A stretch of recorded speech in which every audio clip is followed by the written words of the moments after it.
కలుగును గాక. మీ అందరికీ నా హృదయపూర్వక వందనాలు. ఈ దినము పునరుద్ధాన దినం, శ్రేష్టమైన దినం. మరి రక్షింపబడిన వారందరూ కూడా దేవుని మందిరానికి వెళ్ళి దేవుని ఆత్మతో సత్యంతో ఆరాధించండి. దేవుడు గొప్ప రక్షణను ఇచ్చాడు కాబట్టి, ఆ రక్షణ ఎందుకంటే పరలోక రాజ్యానికి వెళ్ళడానికి తోడ్పడుతుంది కాబట్టి, ఆ రక్షణను కొనసాగించడానికి, దేవునికి కృతజ్ఞతాస్తుతులు చెల్లించడానికి మరి మందిరానికి వెళ్ళండి. మరి రక్షణ అంటే ఎలాగా రక్షింపబడాలి అని అంటే, దేవుని కుమారుడైన యేసు ప్రభు మన కొరకు చనిపోయి తిరిగి లేశాడని మీ హృదయం అందు అంగీకరించి పాపాలు ఒప్పుకొని వదిలేసి పాపక్షమాపణ నిమిత్తం మారు మనసు పొంది బాప్తిసం తీసుకోండి. దేవుడు గొప్ప రక్షణ ఇస్తాడు. God bless you all of your family. మరి మందిరం మీద అలగొద్దు, సేవకుల మీద ఒలగొద్దు, విశ్వాసుల మీద కూడా అలగొద్దు. ఎందుకంటే దేవుడు ఏది చేసినా క్రియ మనలో దేవుడే చేయాలి తప్ప, రక్షింపబడిన వారికి దేవుడు తప్ప ఎవరు ఏం హాని చేయలేరు. ఒకవేళ నీ దగ్గరికి ఆ బాధ కలుగుతుంది అని అంటే నువ్వు బాధపరిచి ఉంటావు, నీకు తెలియకుండానే వాళ్ళని బాధపరిచి ఉంటావు.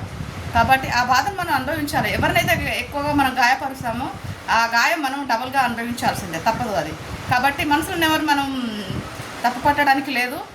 సో సముద్రం మీద అలిగిన చేప ఎండిపోతుంది, ఖచ్చితంగా ఎండిపోతుంది. అది ఆదరణ దొరకని చేప. అది దానికి ఏ వర్షం నీళ్ళు వచ్చినా కానీ అది అంత పట్టుకే. వాటర్ రావచ్చు కానీ దాహం మాత్రం తీరుతుంది కావచ్చు, కానీ మళ్ళీ దాహం పూర్తిగా తీర్చేది సముద్రమే. కాబట్టి సముద్రం అనే ఆ మందిరానికి వెళ్ళండి. సేవకుల మీద అలగకండి, మందిరం మీద అలగకండి, విశ్వాసాల మీద కూడా అలగకండి.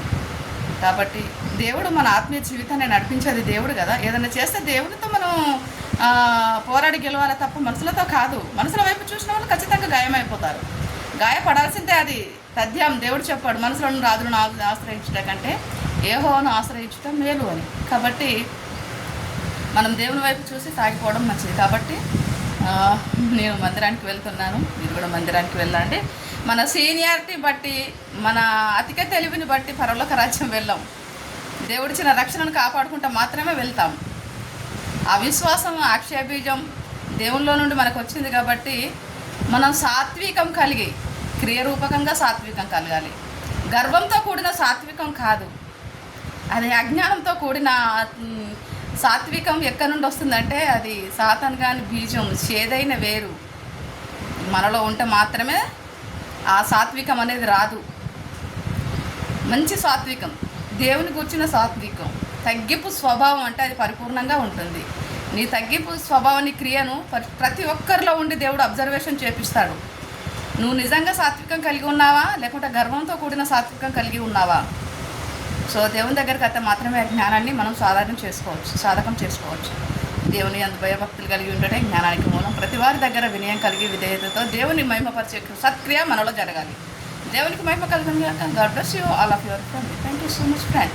మరొకసారి చెప్తున్నాను, దేవుని కుమారుడైన యేసు ప్రభు మన కొరకు చనిపోయి తిరిగి లేశాడని మీ హృదయమందు అంగీకరించి పాపాలు ఒప్పుకొని వదిలేసి పాపక్షమాపణ నిమిత్తం మారుమనసు పొంది బాప్తిసం తీసుకోండి. దేవుడు గొప్ప రక్షణ ఇస్తాడు. God bless you all of your family. ఆ రక్షణ ఎందుకు అనంటే పరలోక రాజ్యానికి వెళ్ళడానికి తోడ్పడుతుంది. మరి చదువు రానోళ్ళు విశ్వాసం ఉంచండి చాలు. దేవునికి కృతజ్ఞతాస్తుతులు. మందిరానికి వెళ్ళండి. మందిరంలో దేవుడు పరిశుద్ధాత్ముడు మీకు ఏదైతే మాట్లాడతాడో అది మీ హృదయంలో భద్రపరచుకోవడానికి ప్రార్థన చేయండి. మనం భద్రపరచుకోలేం, దేవుడు భద్రపరుస్తగలడు. దేవునికి మహిమ కలుగును. ఆమేన్. Thank you Jesus. Praise the lord.